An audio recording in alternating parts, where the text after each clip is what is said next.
One of the things that I love about personal finance is that ultimately it's all about spending versus saving.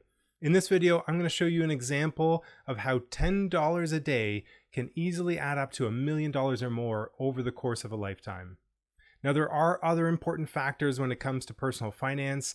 There's tax planning, there's investment fees, there's asset allocation, there's government benefits and how to maximize them, there's when to take retirement benefits. There are a lot of important factors when it comes to personal finance, but ultimately, if you can't find the right balance between spending and saving, it doesn't matter how much you do in those other areas, it's always going to be difficult. So in this video, I want to show you an example of how to find that balance between spending and saving and how $10 a day can easily add up to $1 million or more over the course of a lifetime. Let's take a look. Okay, so to illustrate the balance between spending and saving, we're going to look at 3 examples. We're going to look at 3 friends, and these 3 friends are exactly the same in every way. They both went to the same university. They went in the same program, they graduated and got jobs at the same multinational company in the same type of role. Their career progression was the same. They bought a house at the same time. They have the same retirement plan at work. The only difference between these 3 examples, Katie, Catherine, and Kyle, is that one is saving $10 a day more than the other. That's it. That's the only difference. And I think we can all appreciate how easy it is to spend an extra $10 a day, how easy it is to spend that extra amount over a month, over a week, over a year. And so we're going to look at how that balance makes a difference over the course of a lifetime. Now, Katie here has arguably found probably the perfect balance between spending and saving. She does incur a little bit of debt in the beginning, so it's not that she's always saving money, but she's found the perfect balance over a lifetime. If we look at spending, she's incurring debt in the early years for post-secondary education.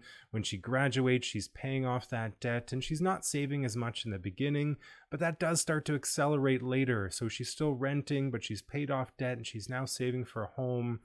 When she purchases a home, of course, savings rate goes down. So it's not that she's got the same savings rate all the way throughout her plan. Here she's got more debt payments, and even she's having to lean on a TFSA to help close the gap. Of course, everybody appreciates that purchasing your first home, there's new first home expenses. And so Katie, she's not saving the same amount year after year, but over the course of a lifetime, she's found the right balance, and she's able to accumulate quite a bit in net worth. So by the time she retires, she's got $1.13 million in total net worth. Part of that's in a home, an apartment, condo, or maybe a home with a partner.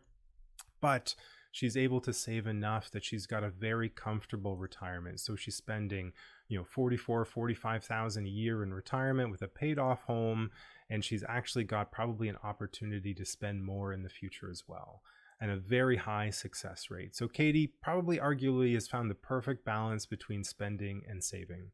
Now let's take a look at Kyle here. So Kyle, the only difference in Kyle's plan is that Kyle has spending of $10 more per day. So Kyle's accumulated a little more debt in university.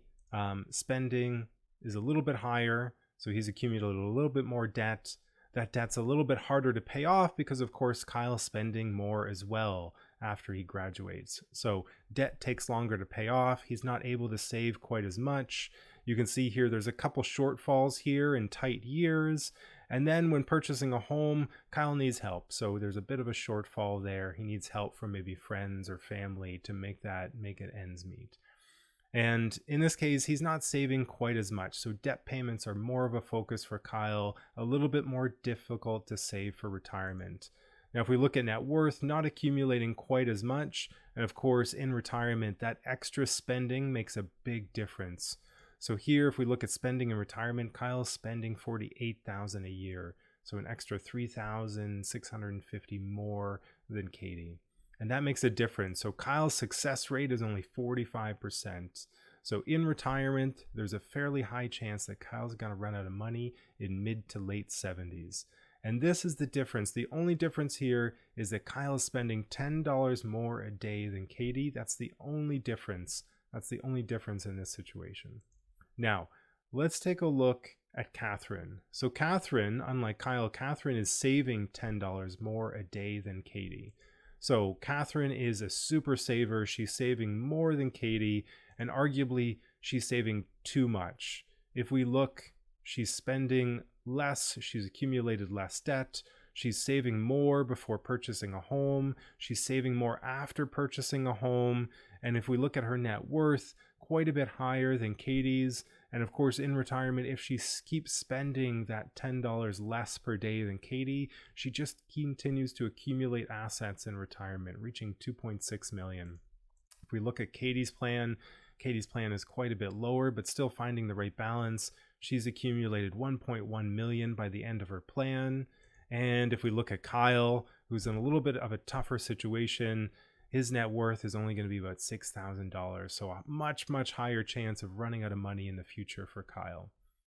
Now, I think this example really highlights the balance between spending and saving and how tight a balance that is. On the one side, we've got Catherine, who's a super saver, who's accumulating too much, who maybe has missed opportunities for travel, for time with family and friends, for entertainment. And then on the other side, we've got Kyle, who's spending too much, who's finding himself in extra debt, who has shortfalls in the accumulation years, who could have shortfalls in retirement and maybe run out of money in the future.